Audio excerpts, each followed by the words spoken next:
Gusto ko lang i-share dito yung pinaka gusto kong power bank. I think ito na yung pinaka magandang power bank or best power bank in 2025.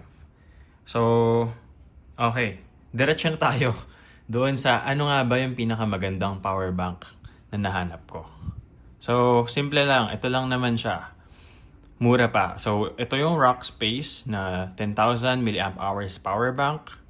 So, kita nyo naman, manipis siya. And, ano din siya, magnetic. So, you can see here, some specs. So, mamaya, papunta tayo sa details kung bakit ito yung best power bank na nakita ko. So, you can see here naman, I have 4 power banks here. Meron akong AuraShare, 3,000 milliamp hours.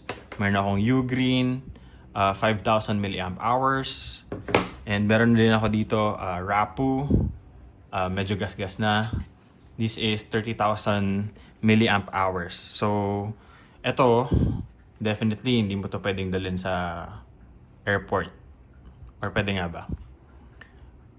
Alam ko hindi. So, anyways, punta tayo dito sa details nitong Rockspace power bank. So, bakit nga ba ito yung pinakamagandang power bank na nahanap ko so far? So, I've used a lot of power banks na. And meron din ako isa pang 10,000 yung standard format na hindi magnetic. So, you can see here, ito yung dalawa. Halos same size lang to. Yung isa Ugreen, ito Rockspace. Yan, side by side. And if titignan natin yung thickness, nearly the same yung thickness nila. So, mas mataas lang to ng konti. So, if i-align natin sila, yan, ganyan. Ganyan yung thickness nila. So, relatively manipes talaga. Pero, yung difference is, ito, 5,000 milliamp hours. And itong isa naman is 10,000 milliamp hours. So, bakit?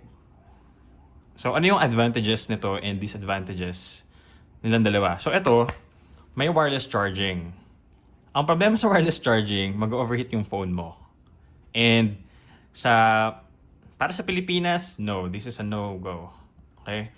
Kasi, madidegrade agad yung battery ng phone mo eh. And you don't really want that. But maybe, you don't mind something like that. Pero, hindi comfortable gamitin kasi yung phone kapag nag-overheat na siya because of wireless charging. So, ito, 5,000 milliamp hours.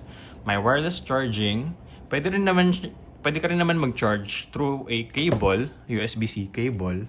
Pero, ang hassle, unless meron kang cable na maikli, na pwede mo lang siyang i-flip, tapos ko-connect mo lang yung phone mo. So, I have here an iPhone XS. I'm recording using an iPhone 15 Pro Max. Hindi ko na ipapakita dito kasi hindi ako makapag-video. So, ayan. You can see here, ganyan siya. Oh. Ugreen. So, etong iPhone XS, wala naman tang mag-safe talaga. Pero, kumakapit pa din siya. Ayan. So, kita nyo naman, XS to, hindi to XS Max. Okay? So, manipis lang. Ayan. Very minimal yung thickness. Yung problema ko lang dito is yung cable. So, hassle. Kailangan may dadala kang cable lagi. So, ayan. So, again, okay naman to, portable, pero if magcha-charge ka ng 15 Pro Max, probably 1 or 1.5 times ka lang makakapag-charge. Usually 1.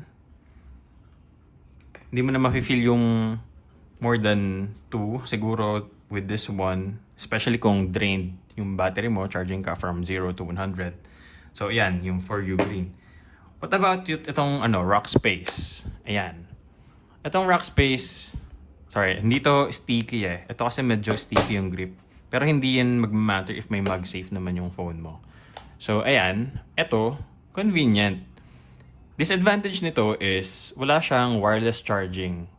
Magnetic siya, kakapit siya sa phone mo, pero hindi siya mag-charge wirelessly. Okay? So, ito anyways, hindi ko na demo. But, anyways, hindi ko na ito-demo. Pero, ayan. Sige, demo natin yung saglit. So, ito, press once. Ayan, nag-light up yung phone ko. May sira na yung screen. So, ayan. But anyways, nag-charge siya. So, press twice, you can turn it off, yung wireless charging, and then you can go sa wired. So, Anyways, 3 times yata. Ayan, 3 times. Okay. So, eto, wala siyang wireless charging. Wired lang. So, anong advantages nito? Simple. Siyempre, ito, pag nag-charge ka gamit to, 20 watts power delivery. Okay? 20 watts power delivery. Ito, maximum of 15 watts. Siyempre, kapag on the go ka, you want to remove yung battery source or yung power bank as fast as possible, as soon as possible. Kasi you just want a quick charge eh. But ito, you can charge your phone more than twice. Maybe yung rated capacity nito is 6,800. Usually yung mga phones na iPhone 15 around 3,000 yung capacity. So kaya niya mag-charge more than twice. So ito, andito na yung cable, andito na yung USB-C cable. Pwede mo na rin siyang gamitin as handle. So ito, hindi sponsored yung video na to ng Rockspace.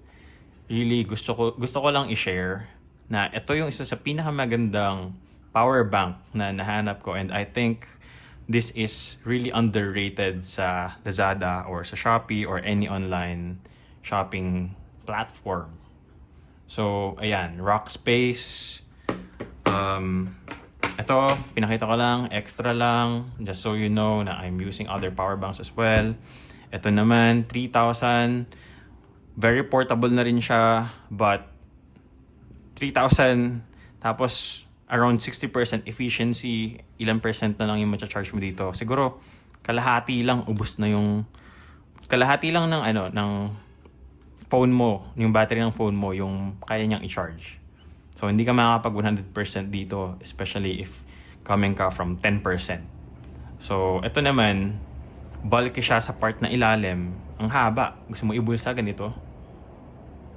So, siguro sa iba okay lang, pero not for me. Kasi gusto ko manipis lang. And nandito lang siya sa likod.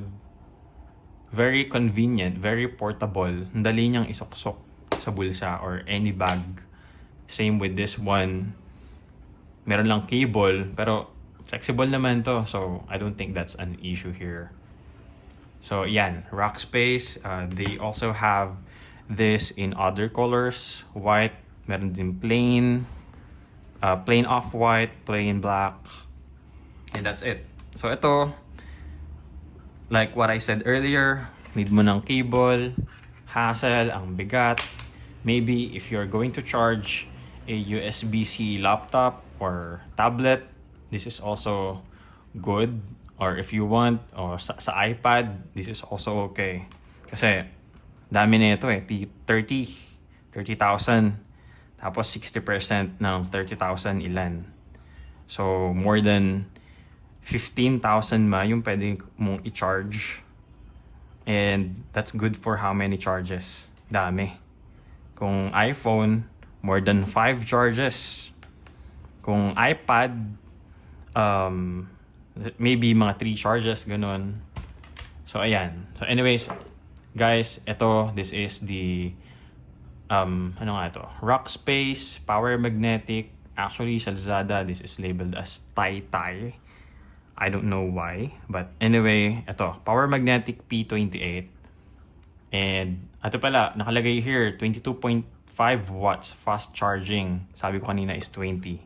So, ayan ang details. Guys, hindi ko na-expect.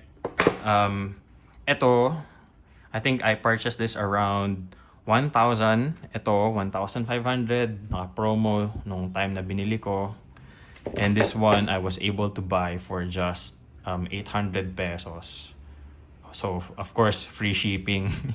So, hopefully, swertehin kayo. Free shipping din yung makuha nyo. So, ayan. Very convenient. Highly recommended, guys.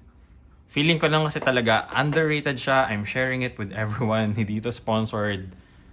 I just really want this company to maybe get some appreciation, recognition na they are producing high quality power banks. So ito again, magnetic but no wireless charging. So ayan. Thanks guys.